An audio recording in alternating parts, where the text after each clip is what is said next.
hate, I'm defying.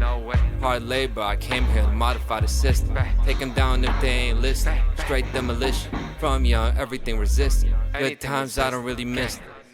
Gotta pay the cost, no tick. Wick, this hard labor and I'm kicked. Never fit in with the crowd or got into politics. You can tell I'm built different. Trust me, it'll be a sequence of events if you touch me. Even when the women do it love. I've been eye to eye with great people, but you'll be mistaken if you put another one above. Hello everyone, welcome to This Week in Tyranny, the most hardcore news show on earth. I'm your host Conrad Rogas, welcoming you. My website is truthandlaw.com. This is episode 79, and it's a show about control, violence, and injustice. Yes, week in and week out. But really and truly, this is a show about what to do about tyranny, what to do about suffering and injustice. It's about how we actually battle this, and that's this episode in particular. So, this show is an episode which I announced several weeks back, couple months back really. I foreshadowed it a long time ago, and now it's coming to fruition. And this episode is about the most courageous group of people in the world today. It's the detransitioners. And of course, I am going to back that claim up. I'm going to talk about courage becoming action, right? What matters. And that's in order to extract the lesson here. Not only to talk about them, but to apply that, extract that lesson, apply it to the rest of us, each and every one of us. But first, I have to provide some background, right? So, when we're talking about detransitioners for everybody, so we're on the same page, we're talking about the transgender phenomenon here. And I do say phenomenon because this is something that has exploded over the past few years. One study has said that the amount of trans people has doubled in the last 5 years. Other studies are going to tell you that it's increasing steadily and that there's no big change or big phenomenon. But you are finding that there are many more young people that are a part of this, that it's affecting the youth. And it is a phenomenon. And I say all you have to do is observe, just watch, just analyze what's going on in the world on a daily basis. And you can see that the number of people who don't accept their biological sex, it has blown up, especially among young people. And I realize it's different based on where you live. Here in Chicago, you could see these are people we see them walking down the street. In certain neighborhoods, it's like there's a completely different mentality that you could feel it. You could just feel the view of life is different in certain neighborhoods, you know, like Andersonville and Edgewater and a lot of these places in the city that I've just become more familiar with as I've been working there more now. So if you're from the city, you know what I'm talking about. Then, of course, people who are New York City, Los Angeles, they will tell you the same thing. And then you have, you know, like Oregon, Washington, Seattle. So if you're from a small town or you're in these other places, you also see this, but you're seeing it more on social media. And the fact is, the more investigation is needed because this is a new thing. This is a phenomenon really in the last 5-10 years that this has really picked up steam. Anyway, the point is, as of today, all official medical institutions, all the health associations, all the institutes, all the organizations, they endorse and encourage what is called gender-affirming healthcare. And for those people who are questioning their gender, or what is called, you know, gender nonconformist, gender nonconforming, for them, they prescribe gender-affirming healthcare. And gender-affirming care means transitioning. The one goes with the other. So that means transitioning from the gender they were born with to the gender identity they align with now. And I know I may be belaboring the point, like this introduction, you as the viewer already know what LGBT is and what trans is. I get that, but I think one of the biggest problems we have in society is that we aren't clear on definitions. So there are a lot of definitions here. So what happens here is young people are questioning their gender because young people question everything. And we encourage them to do that, and we should encourage them to do that. This is a good thing. Questioning everything. We ask, you know, kids, what do you want to be when you grow up? Well, you know, we can't be mad now when the scope of that question goes further than we intended. Because the problem has never been with questioning things. The problems come in afterwards, and of course I'll talk about it. So when you're growing up, you question where you're going to fit in the world, right? Am I a skater kid? Am I a basketball kid? Do I want to get help from the teacher after school, or do I want to smoke cigarettes after school and put rocks on the train tracks? You know, these are decisions that kids are making. So far, there is no phenomenon yet. This is business as usual. This is kids and teenagers doing what kids and teenagers do. And medical organizations also doing what they do, which is trying to expand the market base for their products and services. And, you know, like, man, you're talking about products and services, you're talking about customers. That's not right, because this is about healthcare, this is about children. And I agree with you, I get it, but most businesses try to get their kids involved too. The only difference between, you know, getting kids on certain medications or health regimens, the only difference between that and getting them on what, Coca-Cola and candy, the only difference is that only one of those claims to be a moral, you know, it claims to be for your own good. You know, no candy commercial is going to tell you that it's for your own good. So yes, that is where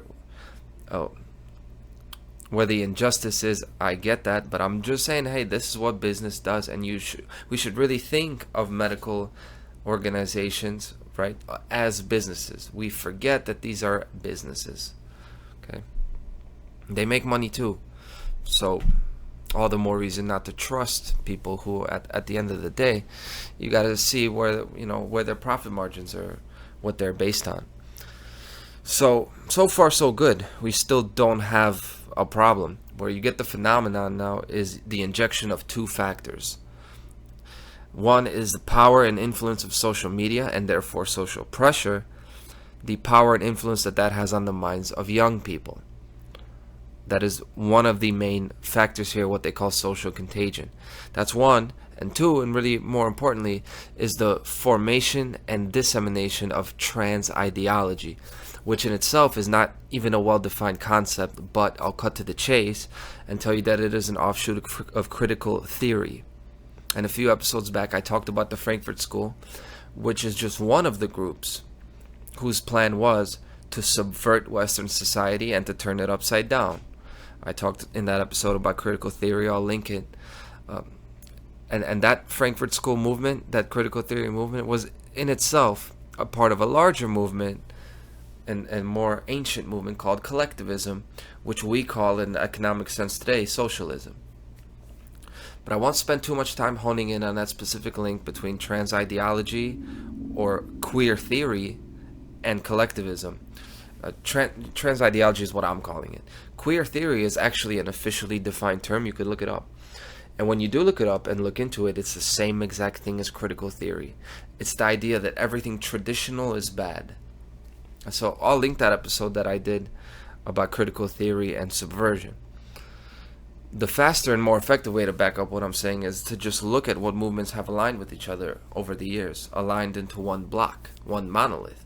That's what's happened. Trans people or gender non-conforming individuals, they're aligned with Black Lives Matter. They're aligned with social justice and socialism. When you see them protest, they wear the masks still, and you may know them as progressives. There's a reason these groups of people are aligned together, right? And what they all have in common is the general sense and conviction that everything traditional is wrong, as I've said.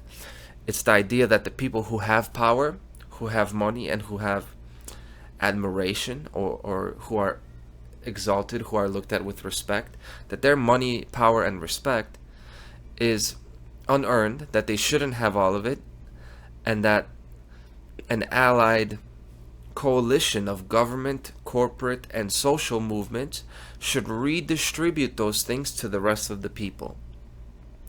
That's what this comes from, and redistribution is of course socialism. So that is what is going on here. That's what progressivism is all about. Now, it may not sound like it, but I have not yet made any judgments or given any of my opinions. I didn't even say anybody's wrong for anything they think. And This Week in Tyranny is probably the most LGBT friendly show about truth and freedom in the world, for sure. Um, Look, because I get it. I've talked about this before, but look, these are just the facts, and the reality is that young people are being exploited and manipulated. They're being led down a path of pain and suffering in order to advance a 200-year-old agenda, and that's critical theory, down to Marxism, back to the French revolutionaries, and all the way even further back to the European occult orders of the late 1700s.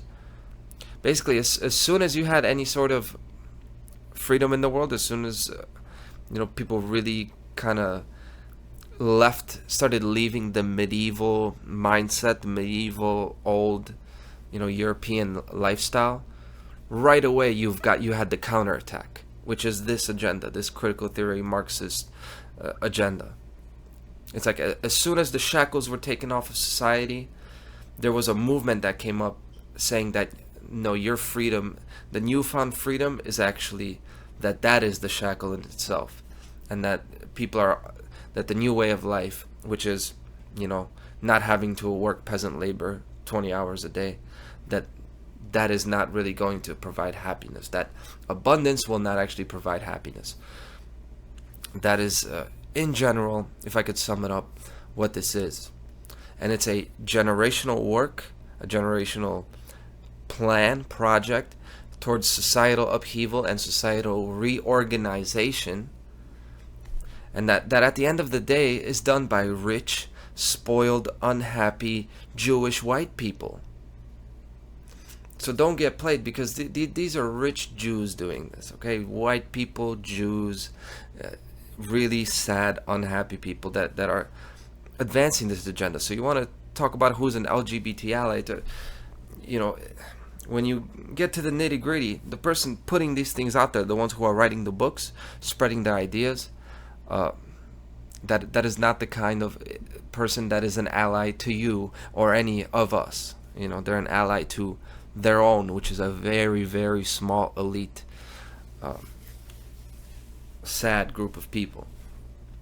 Okay, back to the gender questioning young people. Today, they are told by all official sources, right, whether it's on the, social media or in their schools or by their doctors, they're told by anybody who has any sort of authority to seek gender affirming care, which sounds not only reasonable and good, it sounds professional, that sounds objective, and not at all ideological or religious. And that is also how it's defined. The definition of gender affirming care, remember, definitions are what's important here. Gender affirming care is highly individualized and focuses on the needs of each individual by including psychoeducation about gender and sexuality appropriate to the age and developmental level, parental and family support, social interventions, and gender affirming medical interventions. So that definition, it's been worked on. It sounds really good. It sounds like a very multidisciplinarian, a very versatile and measured approach to a complex problem. Is that what it is? In practice, gender affirming healthcare, it works more like an assembly line. It's very rigid, it's very non-flexible, and it's just they get you hooked. You start on down a set path toward more and more medical intervention, and it starts with social changes and it ends with chemical and surgical changes. And this is all based on, again, taking it back to definitions, back to principles now. The principle of transgender healthcare, of gender affirming care, it's all based on the idea that the young person questioning their identity is correct. That they're not going to change it in the way they see things. They are correct. And so the development of their identity and their sexuality should be halted, right? Should be halted at that stage and fixed as in fixed in place for the remainder of their lives as to not change. And it's wrong. It's not a principle. It's just that view is just not correct. To get the correct view, you have to ask, what makes people question their gender in the first place? And trans ideology says that either one, they're just born that way, they can't help it. Right? That's been said. That's not being said about gender identity, but remember, that's what was being said about homosexuality. born that way, right? That's one. Or number two, that the whole concept of sex and gender is meaningless, so it doesn't matter anyway. Both of those are given as reasons. And it's not to say that there isn't a certain percentage of people who are born that way and from kids are inclined to really not fit into their gender. I'm not saying that's not true, but I'm saying when you strip those two views down to the core, those two views are pure materialistic determinism, and it's bullshit. It's wrong. There are things that make people trans, and it's not just the way it is. We make it this. Society has made it this way. What makes people trans is, number one, materialism. It's this idea that looks are everything. It's an obsession with the body, right? You open up Instagram and everything's about images and presenting and figures and forms of the human body, and really obsessing over that, how big this is, how big that is. Obsession with the body, obsessive thoughts about breasts and genitals. This has caused a lot of this, especially for, they're young girls, and they're growing up with a lot of anxiety now about their body image. So this materialism, who else tends to be materialist? Rich, spoiled, unhappy white Jews. They're some of the most materialistic people you'll find. And in that video about the Frankfurt School, I traced that there is a set demographic pushing these agendas. That's number one, materialism. Number two, what makes people trans is and I don't mean specifically those people. I'm saying this is the cultural and social climate that leads people to not be happy with their sexuality that they were born with, and that makes them not want to explore sexuality in the first place. These are the conditions that create that problem. Materialism, and two, a cynical low value of human life, or low self-esteem. See, transgender individuals, they feel hideous and disgusting in their own skin, but nature didn't do that. In a vacuum, in a normal, loving environment, they wouldn't think that. This is the mind that does that. Human beings did that to them. It's the way their parents or the people around them, and the people at school and the people on TV made them feel about their body. That's the second one. The third one is pressure to conform by parents, by school, by government. It's big pressure on a kid that they will have to pay taxes and get a job and have a career, and everybody else is doing it, so you have to fit in somehow, right? If there was real individuality and freedom in this world to be who you want, there would be no reason for a young person to feel even pressured to fit a certain gender stereotype in the first place. It's obsession with the boundaries. It's not that these boundaries are so real and you have to act a certain way. The obsession with the boundaries is what creates the problem in the first place, where really you could just grow up and be who you want to be, and you will not have this trans phenomenon, because the trans phenomenon is an imposed phenomenon with an agenda. And many more reasons, right? Many more reasons I could say, but I'll stop at those three and ask you, what kind of people are materialistic with a low inherent value for human beings, and what kind of people put pressure on others to conform? And I would say that's collectivists. Those are collectivists, and you can say, yeah, but that's Western capitalist society in general that created that. Okay, and I'm saying I'm not defending society, and I'm not saying that. I never said that I like everything to be traditional. I don't think that all women should have big breasts and be in the kitchen. I think people should be left alone, free of collectivist pressure to fit in wherever they feel is best for them. But now, about gender stereotypes, one gender stereotype that I do hold to is that I think men, they should attack anyone who harms young people by manipulating and exploiting them, and attack them in the way like a swarm of hornets does. So there's that about masculinity. I lament what men are today, week after week. But that's not to say that courage is a masculine or feminine quality, right? Because it's not. It's both. Courage is across the board. It's beyond the genders. It's above that. Which brings us to the detransitioners. These are the young men and women who did take that path of gender affirming care. They saw what it was, and they turned back from it. And most of them have suffered irreversible damage from the medical treatments they've received. Most of them will never have a healthy sexual life. Most of them will never have children or have a pain-free, healthy life in general. Like, these are people who are really suffering. And they're dealing not only with the pervading problems that made them want to get rid of their biological sex in the first place. That hasn't gone away. They're also dealing with the disappointment and the horror, really, that there was no real medical solution to these problems, these issues. They're also dealing with those added now terrible side effects of these, what they said were treatments, right? These things that they underwent, these processes. They're dealing with all that, and they're dealing with the hardest thing to do for somebody who has been used and manipulated, who was tricked, and that's to admit they were wrong and turn back. All that, and they're dealing with personal attacks and bullying from strangers because of ideology, and I'll touch on that last one first. People who detransition, they're attacked. They're called traitors to the movement, and the most vicious attacks are launched at the people who are the most vulnerable in their most difficult time. That's really kicking someone when they're down. But you see this going on, and you could see it online. You could, I'm sure it's worse in person. Remember, gender affirming care was supposed to be so rational and objective.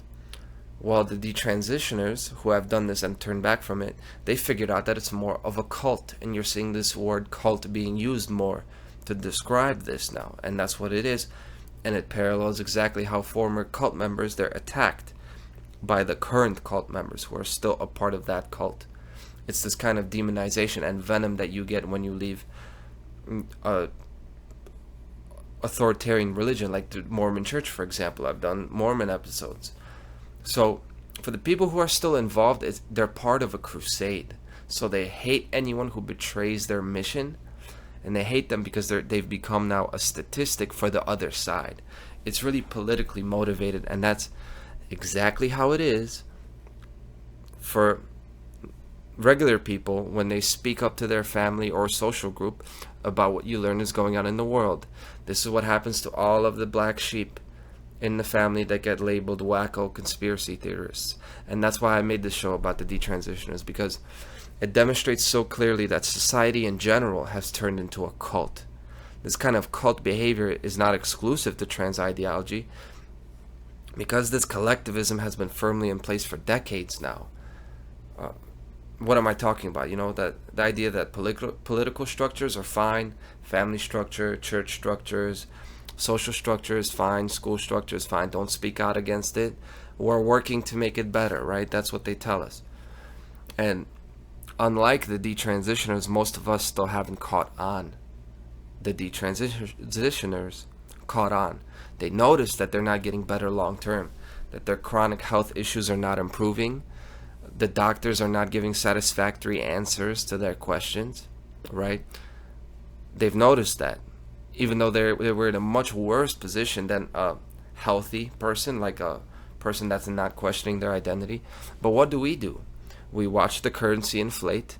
We watch the prices increase. We watch all people around us get sick and die. And then we still come out every 2 years and 4 years and keep voting for the same kind of authority figures. Now, the detransitioners, they're mostly people in their late teens and early 20s with mental health issues. I'm talking depression, OCD, ADHD, autism, bulimia, anorexia, body image issues. And against all odds, they turn back. And they turn back and they really take things into their own hands. But what is our excuse then? Right? Shouldn't we be ahead? Shouldn't we be ahead of this group of people? This is why I talk about courage. This is a story about courage. Those circumstances forge real courageous individuals.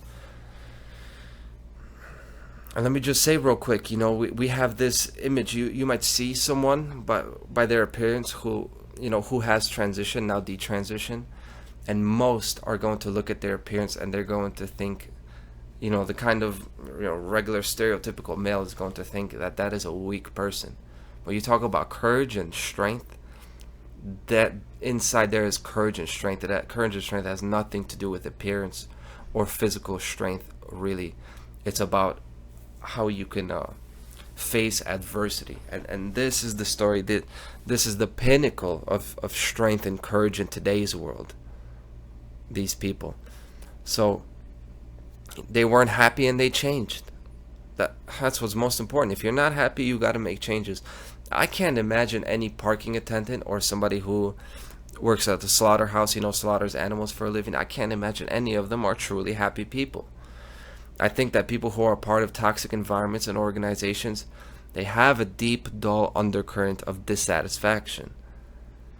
And you see institutions taking great steps, all these steps to mitigate that unsatisfaction. You're sad, you get antidepressants. You get all the drugs you want, you can get any drug you want. You can get food delivery to your door.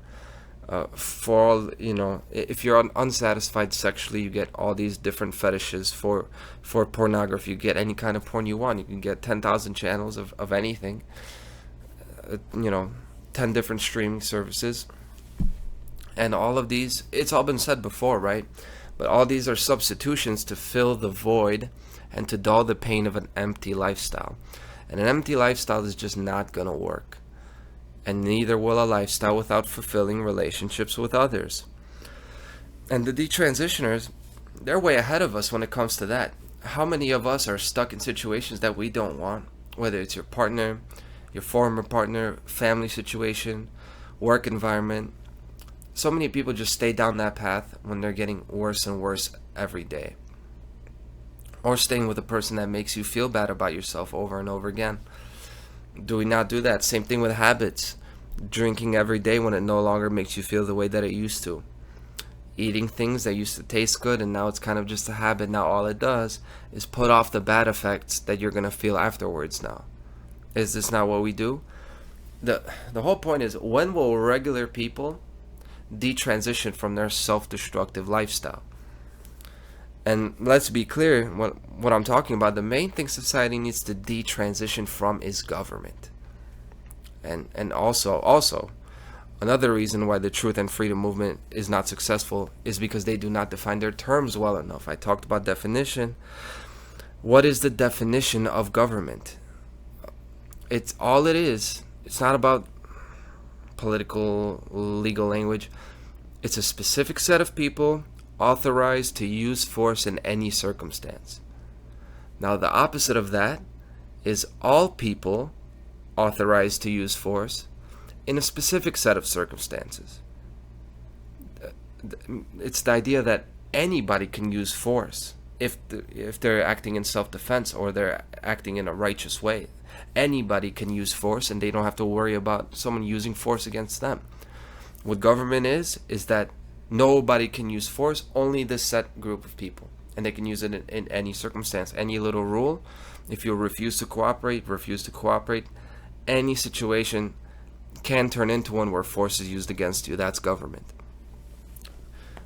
The opposite of it is all people are authorized to use force, but in a very specific set of circumstances where your rights are being violated. You can call that anarchy. It's actually a definition of order. And that's what freedom is. It's an ordering system where everybody has access to this thing, but not everybody uses it indiscriminately.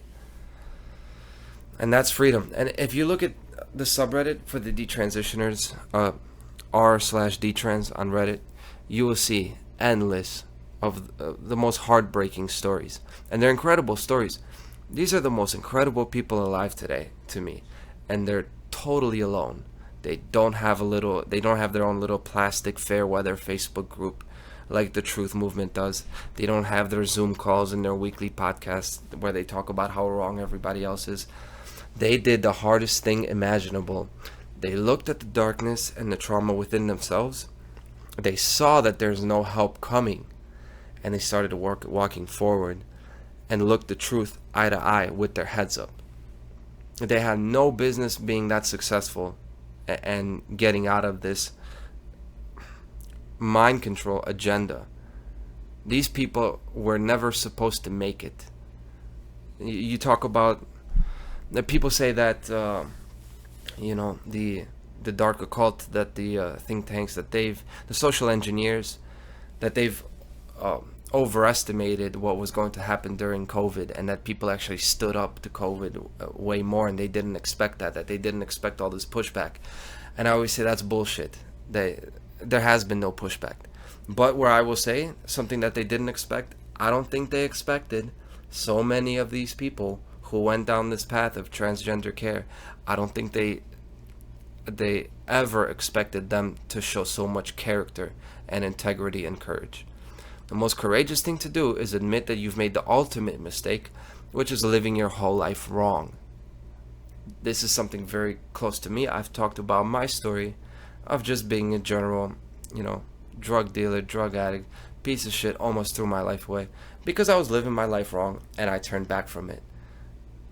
That takes courage. And what these clinics and associations and institutes are doing to these people, these kids, it's a straight up crime. And there are lawsuits now that these detransitioners can't pursue against the medical practitioners. And yes, that's right. Don't defend the damn doctors. It's right to hold these so-called doctors and therapists responsible for giving teenagers testosterone and estrogen and telling them that it's going to solve the issue. That's the wrongdoing here. It's not even the hormones. It's not even the surgeries, the mastectomy. That's not the crime here. The wrongdoing and crime is pushing a solution that won't heal the pain and problems. That's the scam here. That's the crime. You told a child that this was going to be good for them. This is like what pedophiles do, right? So I view it on the same level, so you could see how I feel about this. And indeed, this is what the institutions do to us in general. This is how we're treated. Now, with the detransition, as you say, being done to children, it is much more, it's much more raw that way. It's much more emotional. But this is what happens to all of this as a society, as a population. The people who are supposed to be in charge, they act like they care about us, and they slide a knife into the back.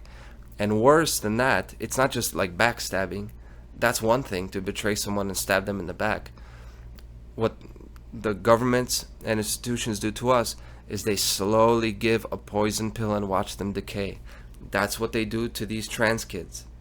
They give them this treatment, they tell them it's going to get better. They don't actually get better. And the pandemic should have shown you now, hey, what we have now is government-endorsed assisted suicide. And that's what this is with what they're doing to these young adults, these young people. It's assisted developmental suicide. And the harm is marketed as the cure, and it's collectivism. That's ultimately the culprit here. And collectivism is the epitome of evil. So I'm going to end this show with the definition of good versus evil. Definitions, right? What is good? We're talking about children, right? Young people. So let's talk about in the realm of raising children. What is good when it comes to raising children and being a parent? So a good parent is someone who manages to keep a child's options open and available for when they can make their choices between those options. That's the job of a parent. That's number one, most important. And it's not even so much about what you teach them as a homeschooler. It's more so about limiting the damage that you do to their potential. Just like it is with healthcare, least harm possible, right? Do not destroy their future options and taint their decision-making processes. Do not corrupt their future decision-making processes. That's good, okay? A child is born with all the rights that you have, just not the capacity to exercise their free will, right? So when we have children, and even me who doesn't have children, it is still a responsibility to take care of kids in general, right? We're tasked with the job to cultivate the free will as it grows and develops. So that's what good is. So the definition of evil, or of suffering, of hell, It's a destruction of choices, the stripping away of all options down to one, where there are no options left. There's no individuality and there's only a general sameness. That's what suffering and injustice is. It's waking up and things are a certain way, and there's no reason for it to be that way, and no way to change it. That's hell. The world is transitioning towards that kind of reality, and there is no happy ending here unless a whole fucking bunch of us become detransitioners. That's it for today. Thank you very much, and I'll see you next week on This Week in Tyranny. In this tournament, the chosen few shall be triumphant and the devil will be decapitated. So you can keep your ducats and your dresses. I won't be emasculated. In this world of scientific madness. Scientific madness. My status is the baddest.